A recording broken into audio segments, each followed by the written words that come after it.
चित्तरञ्जनं दिनेशरूपभक्षकं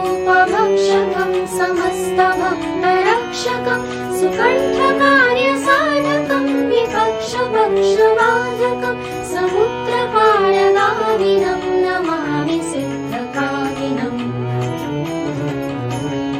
सुशङ्कितं सुकण्ठभुक्तवान्नियोगितं वचस्त्वमाशु धैर्यमाश्रयात्रमोभयं कदापिनम् इति प्लवङ्गनाथभाषितं निशम्य वानराधिनाथापशं तदा स रामदूतपाश्रयः सुदीर्घबाहुलोचनेन पुच्छगुच्छशोभिना भुजद्वयेन सोदरीं निजां सयुग्ममास्थितं कृतौ हि कोसलाधिपौ कपीशराजसन्निधौ विदेहजेश लक्ष्मणं समे शिवं परोत्तरम् सुशब्दशास्त्रपारगं विलोक्य रामचन्द्रमा कपीश